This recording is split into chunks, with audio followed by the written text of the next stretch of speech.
You can find it online.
I pledge allegiance to the flag of the United States of America and to the republic for which it stands, one nation, under God, indivisible, with liberty and justice for all.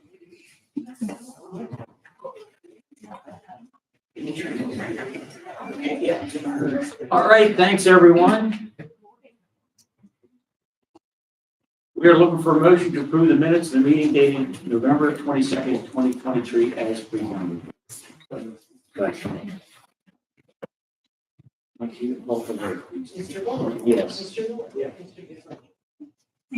Looking for a motion to approve invoices in the amount of $1,094,514.17 for the period November 20th through December 7th. Second. Call for vote, please. Mr. Wall? Yes. Mr. Miller? Yes. Mr. Coe? We're looking for a motion that the actual gross payroll in the amount of $314,426.65 be approved for payment for the period November 5th through November 18th, 2023. Second. You can call the vote, please. Mr. Bullard. Yes. Mr. Moore. Yes.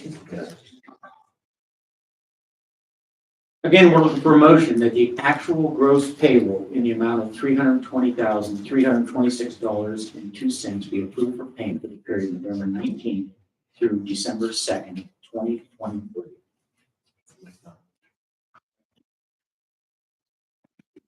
Call for vote, please. Mr. Bullard. Yes. Mr. Moore. Yes. Mr. Yes. For a motion to appoint Dawn Pangello to the Jefferson County Fair Authority for a 5-year term. Mr. Pangello's term will expire December 31st, 2028. Second. Thank you. Call for vote, please. Mr. Bullard. Yes. Mr. Moore. Yes. Mr. Yes. For a motion to appoint Tom Kundrich and Ron King to the Jefferson County Planning Commission for a 3-year term. Both terms will expire December 2026. So.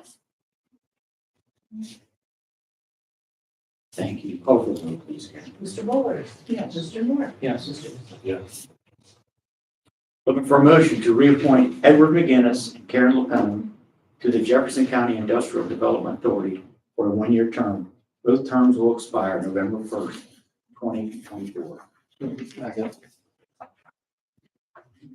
And you call for a vote, please. Mr. Bullard. Yes. Mr. Moore. Yes. Yeah.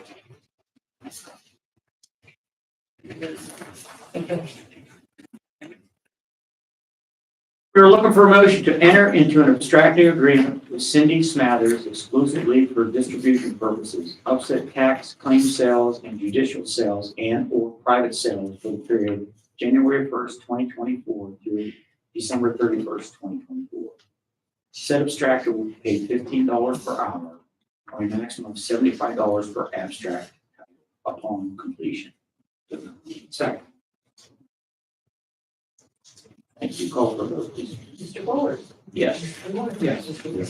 What is that anyways? I think I know, but I'm not sure. Abstract. What do they do? What do you do in title, sir? Oh, sounds fancy. That's Okay, motion to execute Amendment 5 between Jefferson County and Community Action Incorporated for an increase in the trip rate to $51 under the Medical Assistance Transportation Program, or MATP program. Sure. Second. Call for vote. Mr. Bullard. Yes. Mr. Moore. Yes. Looking for a motion to adopt resolution number 2023-15, the hazard mitigation plan set forth by the Jefferson County Department of Emergency Services. This is a 5-year plan from the state that after adoption will conform to the requirements of FEMA. This plan outlines mitigation activities that will reduce loss to life and property affected by both natural and human-made hazards that face Jefferson County and its municipal government.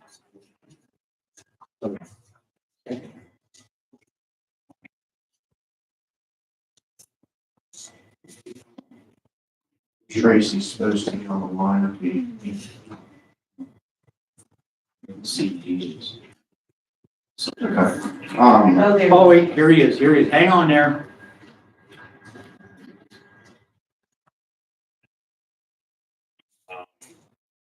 Whether I'm going to add to that, and this plan, this will take us up to 2029, and this is a requirement of the federal government for all municipalities within the United States. One of the big things to recognize this year is the risk assessment, which there was 19 hazards identified and outlined. Of course, you have all the natural disasters such as your floods, your tornadoes, wildfire, winter storm, so forth. But on this plan this year, with the help of the municipalities, we were able to identify blighted properties, dam and levee failures, emergency services, and the lower number years doing that. Environmental hazards, the opioid epidemic, terrorism and cyber terrorism, and utility interruptions, just to name a few of those. So, like I said, this will take us up and be in compliance until 2029. Once this is done, then we will go out to all the municipalities and ask them to adopt it as well. Good, thanks, That's all I Tracy. have. All righty. Are you gonna stay on, or do you want me to see if there's any questions? Anybody have any questions for Tracy now? Let's just do that maybe. Since we missed the beginning of what he said, what is it that he's talking about here? Could you hear that, Trace? In one. I think you're as loud as you get there, so. So this is the hazard mitigation plan, is Oh, okay. basically what it is, so Anything else for Tracy? No? All right. Thanks, Tracy. Thank you. I will stay on in case there's anything else later on. All right, thanks again. Okay, so I need to call for a vote for this, please. Mr. Bowles? Yes. Mr. North? Yes. Mr. Peters? Okay, we're looking for a motion to adopt resolution number 2023-16 designating all depositories for Jefferson County funds commencing January 1st, 2024. Second. Call for a vote, please. Mr. Bowles? Yes. Mr. North? Yes. Mr. Peters? Okay, this time under public comments, I will turn the floor over first to Chris Clark, Department of Emergency Services. Thank you.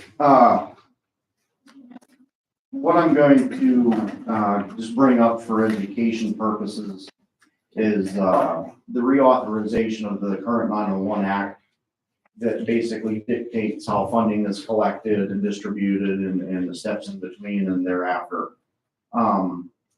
That current law is actually due to sunset in January.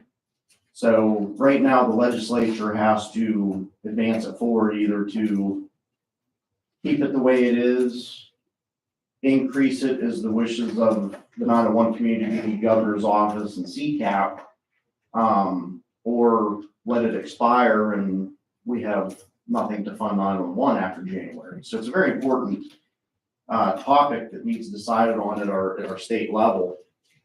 But I would just wanted to educate the public on it and answer any questions that may ensue after my explanation here. Tracy, myself, and Commissioner North attended a meeting last Friday up in Warren County in regards to the same thing. Trying to meet and educate some of the state elected officials and other counties commissioners in regards to the northern tier region of counties. So next generation 911 is where we're sitting right now, or the admin of that as it progresses. There's costs associated with 911 regardless, but next generation 911 brings a lot more technology, network advancement, cybersecurity, and so forth. So there's a lot of additional costs to get it implemented up and going until things level off. Right now, we'll say the backbone phase next generation 911. Fortunately, Pennsylvania is ahead of the game with a model system that is being explored and recognized by their states across the nation. That makes us a national leader, the state of Pennsylvania.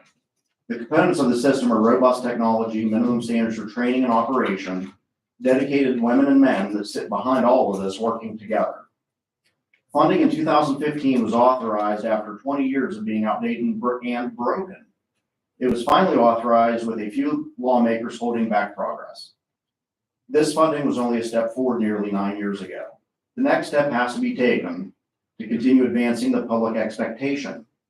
So with 911 and technology and apps and cell phones and Facebook and Twitter X or whatever it's going to be called tomorrow, people have expectations of receiving help via any of those methods of communication. And truly, next generation 911 is building provisions for that capability for the public. And as our generation shifts the way it is to a more hands-on texting, non-verbal, just typing type of communication that is there. Like currently Jefferson County is capable and has been capable for several years of receiving text messages. There was a method in place for text messaging put in back around 2014. We were the third county in the state to implement it through SMS messaging. Now we've fully gone on to those text messages being delivered across the next generation 911 network. The next phase of that, I'm not a fan of it, but it's what's coming. Pictures, video messages from 911 callers. And again, there's expectation from the public, expectation from subscribers and people to use 911. So that's why this is all being moved into the future. This is all recognized by the 911 professional and has been for several years. From Commonwealth border to border, corner to corner, these are the professionals that have worked together and developed, built, and mostly importantly, compromised to establish a system that benefits everyone that needs access to emergency services in Pennsylvania. And as I'll stress, keep in mind, these people that sat down at tables to discuss funding, procedures, minimum standards, minimum requirements, these people are from Jefferson County, Philadelphia, Potter County, Allegheny County, McKean County, Erie, Luzerne, Mercer, the whole way across the state.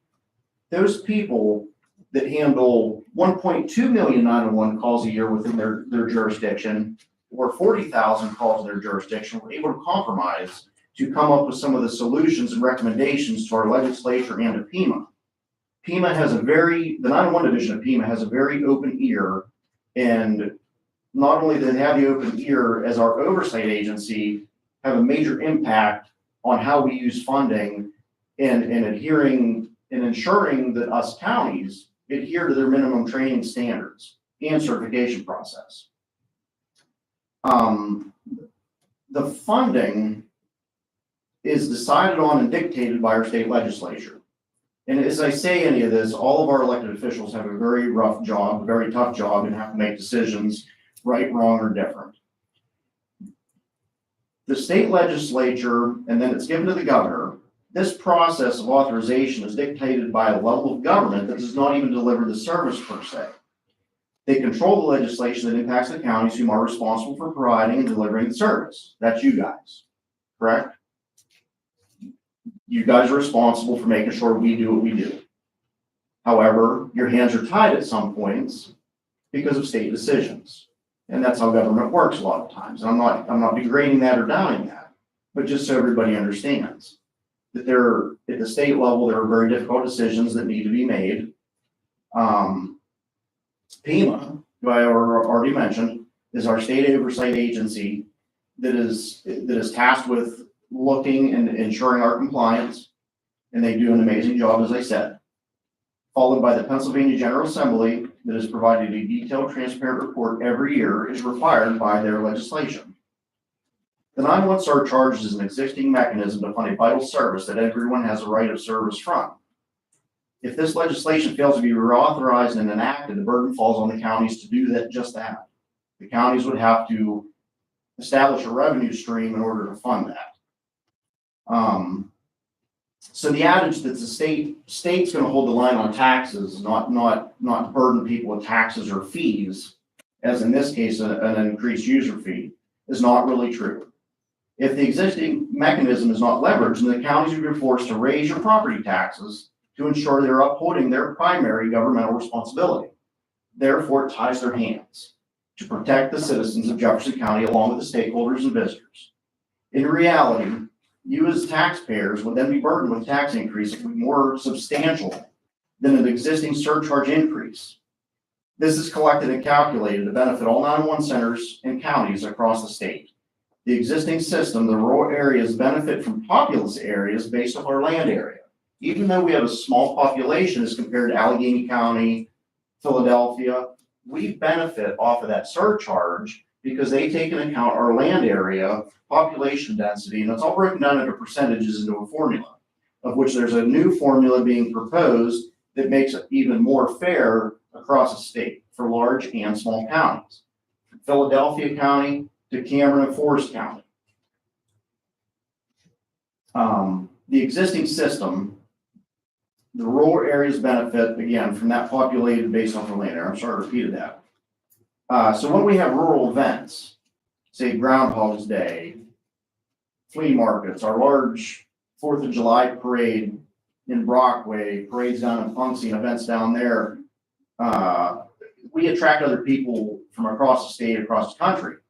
Those 911 services follow them. They have needs when they come here. They have medical emergencies, they have accidents, they have law enforcement issues. So even though that person might be from Philadelphia coming to visit us, they pay a surcharge and have that availability of that service whenever they come here to visit. Jefferson County has been fortunate since the original increase, whenever the 911 Act 12 of 2015 increased the surcharge to $1.65. That legislation also provided more oversight from PEMA to the counties, ensuring that 911 funds are spent appropriately, responsibly, looking at cost-saving efforts, and falling in line with federal guidelines on 911 spending.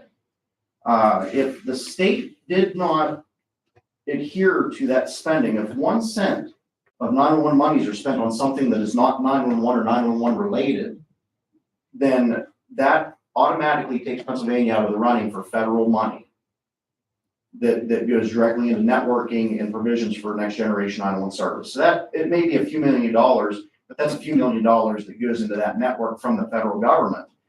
Again, if Pennsylvania allowed 1 cent to be spent on something that was not 911, Pennsylvania would then be ineligible for those federal dollars. So none of those monies can be diverted. Other states have diverted and other states have lost federal funding. Again, it's not a high amount, but it's still funding. Again, we've benefited from that $1.65 9 years ago. The mechanism was in place that helped us achieve updated technology, meaning CAD systems, a radio system, at the dispatcher level, I mean the radio console and computer system to run the radio network. Replacement of age past end of life systems and provide for personnel costs. Since 2015, all of this has been done at no additional tax burden to the residents and stakeholders of Jefferson County. We replaced a nearly $200,000 radio console, and that was off of funds that we had allocated and moved from 1 year to the next in order to accomplish that project, again, with no tax burden to the county residents.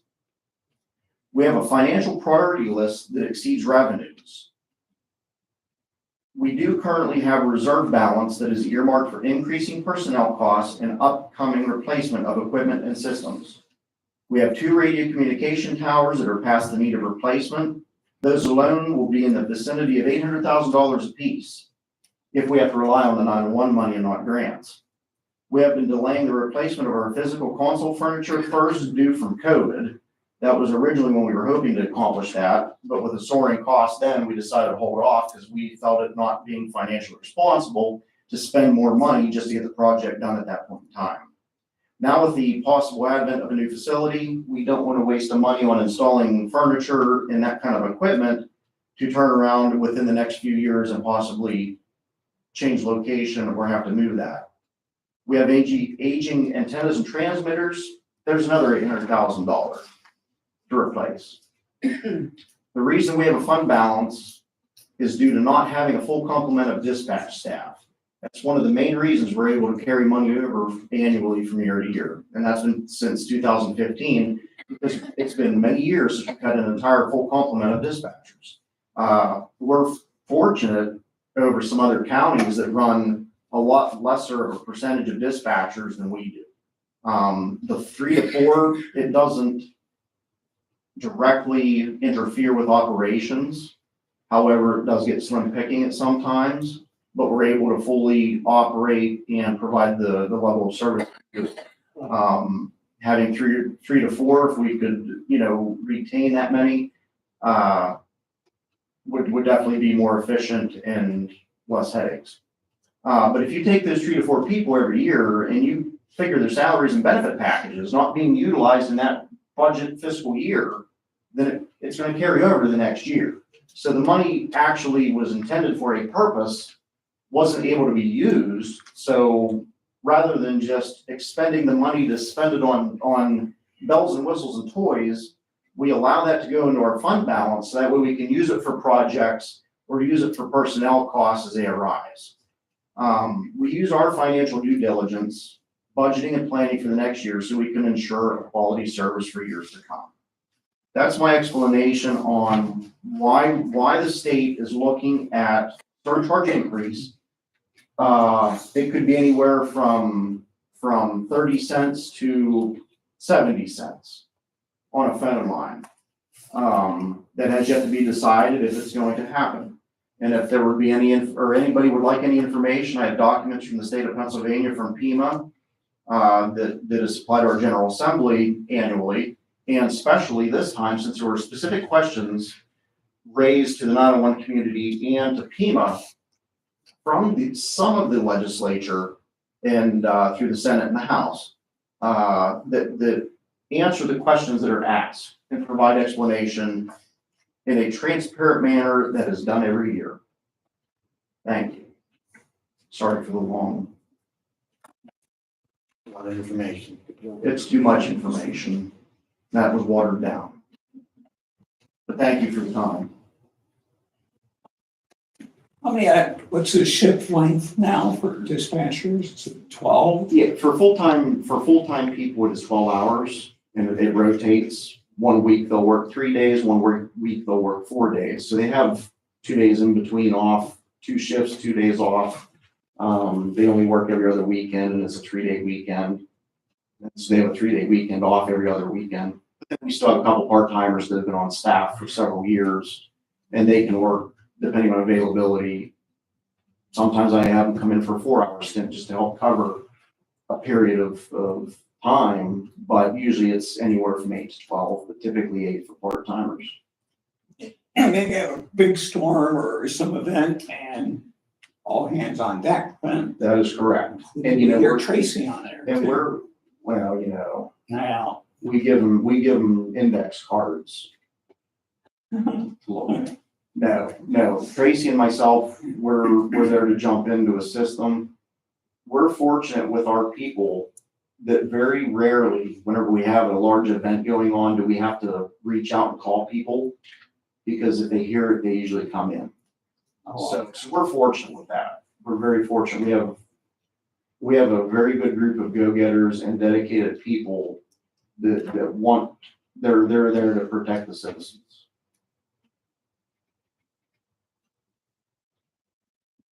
Any news on the 911 center, any plans, location, stuff like that? Status quo.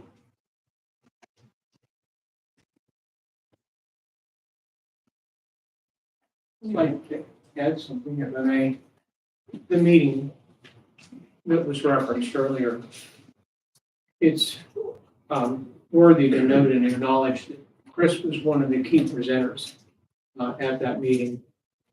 He and several other emergency management professionals provided information to the legislators who were present. And want to thank and compliment Chris on the information he delivered, professional and comprehensive manner. So Thank you. I think you and the other EMS professionals gave a good understanding, provided a good understanding to the legislators. I know I gained from it. Thank you very much for that.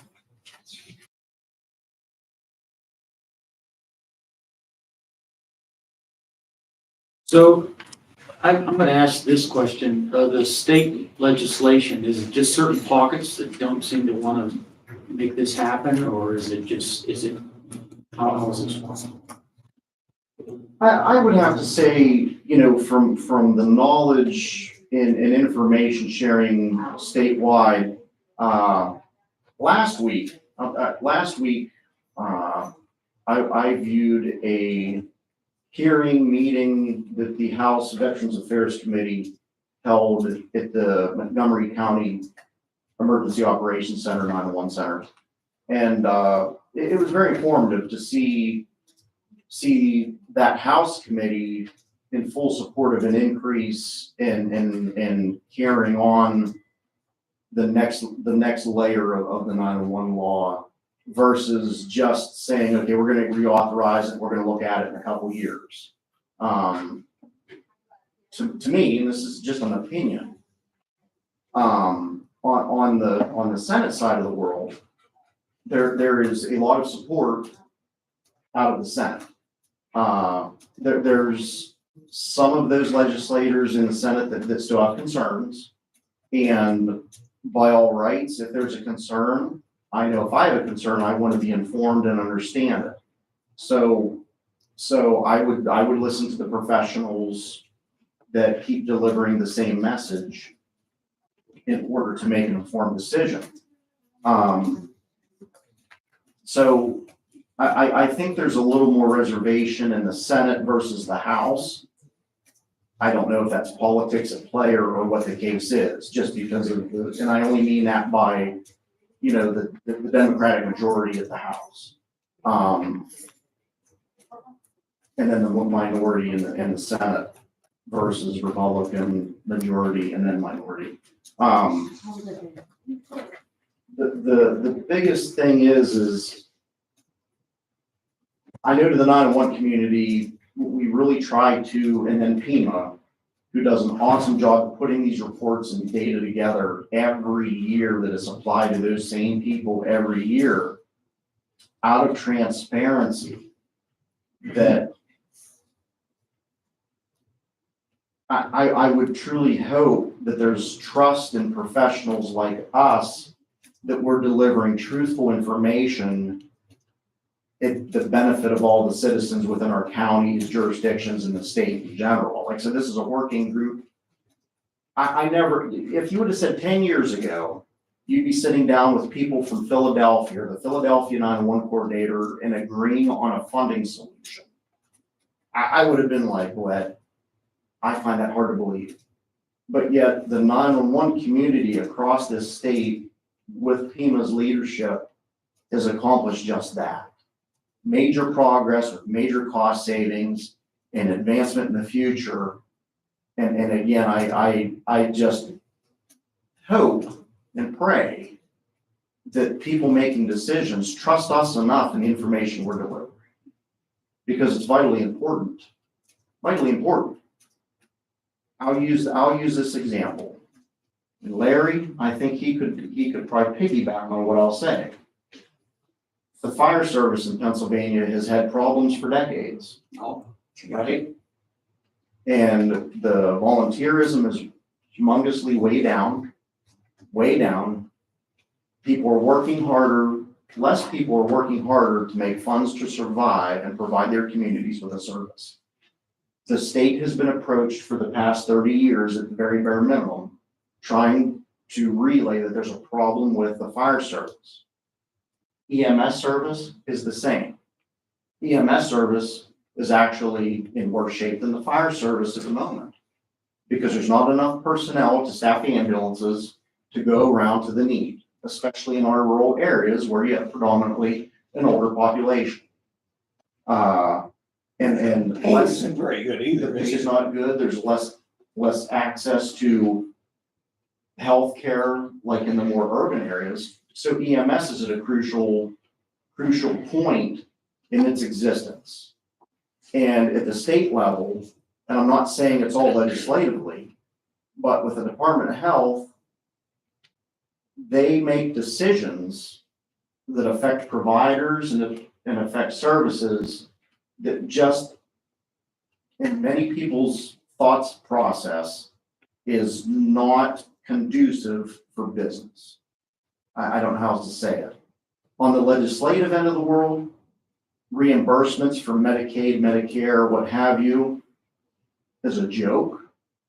And I don't know how you can pay for a service with a portion of what's due and expect those services to continue. I'm not saying that's the only thing, but those are things that could help. Of course, it's been discussed how many times at these EMS meetings. The police, they're the same place where police have so little support. There's a big difference between your state police and your local police as far as what you get as a employee of either one of those positions. I'll leave it at that. Some of that is driven legislatively. I fear that if 911 is kicked down the road, 911 will follow suit with the rest of the emergency services. And once that is done, you could have chaos within society because people don't have their lifeline to call. They might not have efficiency. If there's less people or equipment that doesn't work the way it should or the way it's expected, then you're going to have social problems ensue from that. And 911 is the only vital link that connects all of those emergency services and governmental services. And we lose that or can't effectively, efficiently handle it, you're going to have problems. It's just going to bleed out from there. So I guess I would hope that lessons learned from the other ones in the critical states they are when it comes to fire, police, and EMS.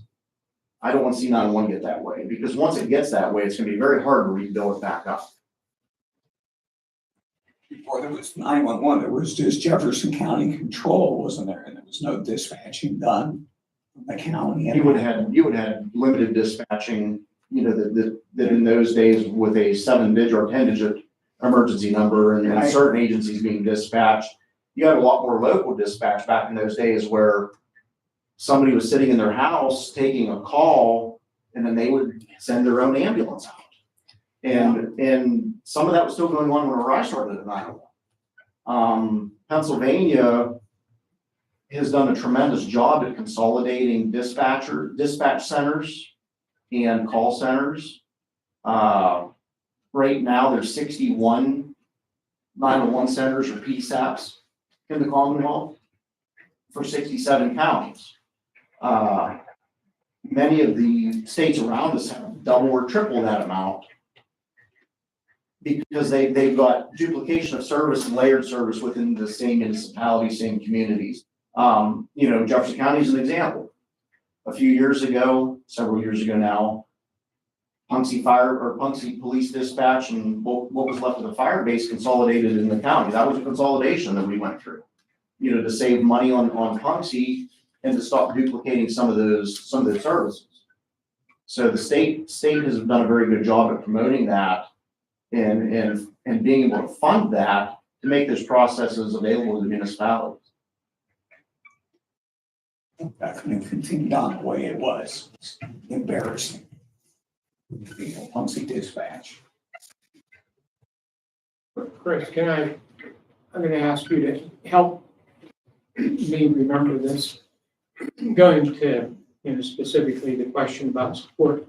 I think Senator Hutchinson said that there is general bipartisan support for this, that there are 3 approaches, correct? 3 approaches to funding. The 3 elements of the funding, 3 levels. And the issue, or at least one of the takeaways for me, was that what doesn't receive funding from the surcharge approach. Surcharge approach is working and it's effective. It needs to be revitalized and it needs to be adjusted to today's financial realities. Right. So those are the 2 pieces that need to be addressed in the legislature, and then ultimately needs to go to the governor's desk for a decision. The other thing is this: if that funding, which is based on use, isn't there, then the funding has to come from real estate tax, which is a regressive way Correct.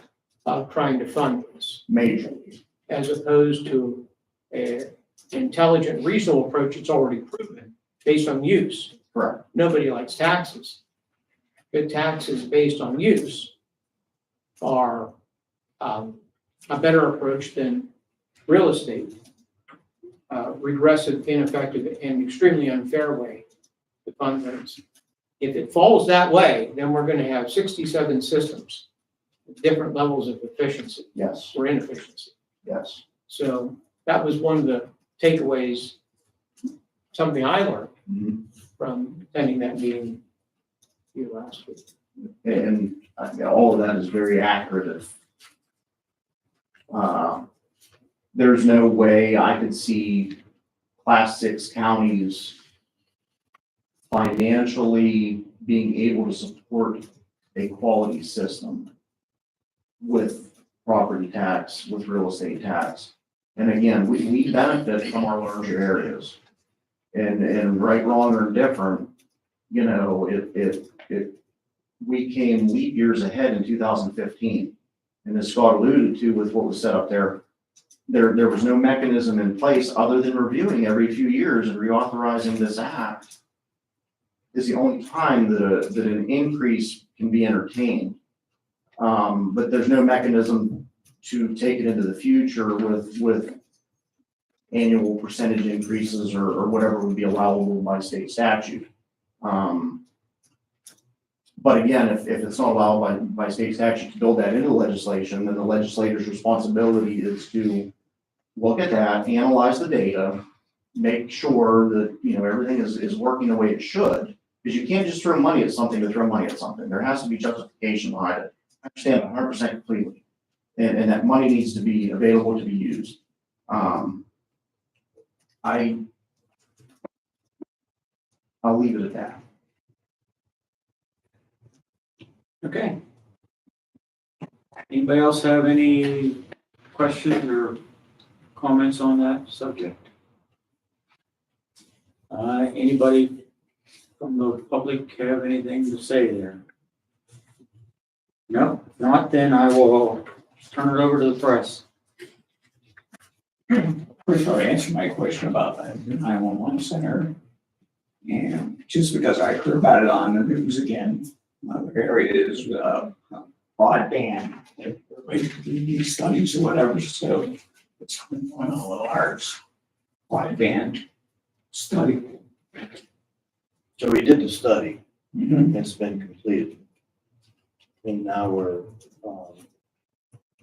kind of waiting for the BEAD money to come out. We'll be, of course, putting in grants for the BEAD money. So you guarantee that you'll get grants for that? Never No. guaranteed, there's never a guarantee. That's gonna be expensive too, when we launch. All the way technology is now. Jefferson County was quick to get out there and get this research done, because it was kind of indicated to us that the first ones out there would be further ahead and further along, but it's just now it's a program week thing. It's a fair way to say it. Okay, any other questions? Where does this surcharge come from? The dollars. So the $1.65 originates from any phone line of service. So that can be a landline, it can be it is landlines, it's cell phones, and then also voice over internet phones. And where we were prior to 2015 is the landline maximum was $1.50. Cell phones then were placed at $1 whenever that was added into legislation. And the same with the voice over internet protocol. And even back in those days, the landline service was collected directly by the county. It didn't go, that portion of it didn't go to the state. And then the wireless money back in those days was competitive. So we had to apply for that. It was only based off of our percentage of 911 calls we received wirelessly for that previous year. So what was happening was the system was bankrupting at that time because you had people dropping their $1.50 landlines and going to cellular VoIP, which was only collecting $1. In many of your larger populated areas, their surcharge was only $1 to begin with, even on landlines. So whenever the Act 12 of 2015 took place, coming up at that $1.65 straight across the board for any phone line that gave you one surcharge, or the phone companies didn't have to calculate as much, and then we weren't losing, the 911 system in the state was not losing every time somebody switched over to VoIP or wireless. So it made it straight across the board for 911 funding, and And again, brought some of the larger areas that were charging $1 for a landline up to the straight $1.65 too, which helped to fund their role. That's really where you got the benefit of the rural centers. Thank you. Okay, anything else? We could recognize, keeping our thoughts and prayers, Richard Stover, as we're talking 911 EMS. Of course, Mr. Stover worked here, most of us remember, as the director of veterans, but prior to that, he was huge in EMS service, Civil defense. and civil defense. He's, of course, passed away this week, so.